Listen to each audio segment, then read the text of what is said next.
Welcome back to Empowered. I'm Elizabeth Namofsky.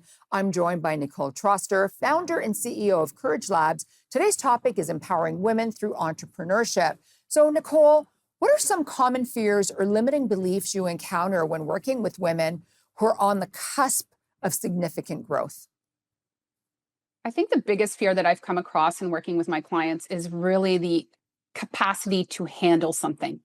How am I going to manage everything that I have on my plate? And I had one client, I will never forget her. She was an HR consultant. It's obvious that she wanted to grow her business, but there was a lot of hesitation and a lot of fear and doubt. And we had to work through all of those things because really she was coming from the mindset like, how am I going to manage, and asking those types of questions. And really it required a shift in like, how am I going to lead this change kind of thing. And that allowed her to kind of envision herself in a CEO role as opposed to a service provider role. It allowed her to kind of stop thinking small and really focus on what she could achieve if she was leading and she had more resources and people to help her achieve her vision. And that's the problem, because as women, we are, we've got so much negativity in our head. It actually brings us down and doesn't let us lead forward. So how do you help your clients maintain a sense of balance and well-being as they navigate the demands of scaling their businesses? Again, another great question. And I think for women, it's really easy to get out of balance for everything that we have on our plates. And I have so many conversations. I had a conversation with one of my clients, Santa, last week, about the idea that you have to schedule time for things other than the business. Schedule time with family, schedule time with friends, schedule time to go to the gym, because we know that if we do not schedule these things, they don't happen, they don't get done.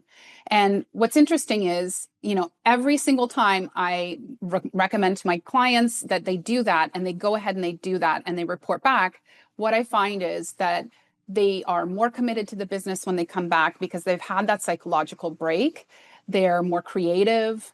They are in better moods. They fully show up both in the personal realm because they have the time to do so, and then also in the professional realm. So it benefits everyone, in their lives as well as them in a huge, huge way.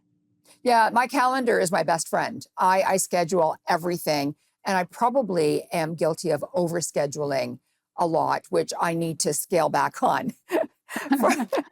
For the women watching today who feel stuck or uncertain about how to take those next steps in scaling their business, what is some actionable piece of advice that you can offer them right now? Don't go it alone. I think, again, we as women are terrible at asking for help, but really that help is what's going to get you to the next level.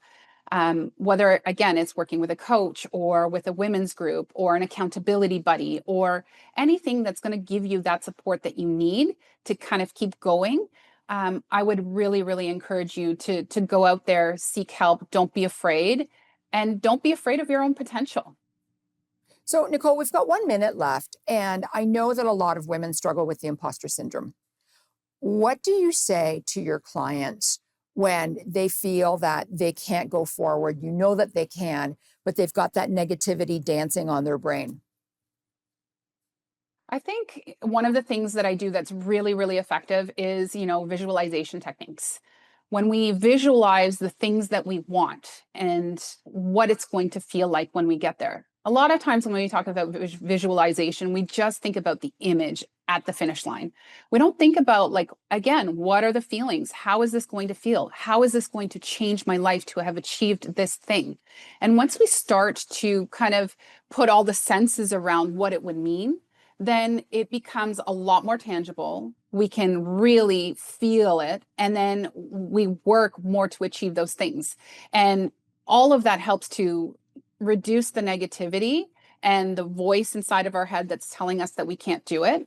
The other thing that I talked about was the concept of having a cheerleader in your corner, like making sure that you surround yourself with people who are going to talk about what that future state is going to be like for you, so that you can hear it from other people as well, is absolutely key to overcoming the imposter syndrome. It's Thank you so much, possible. Nicole.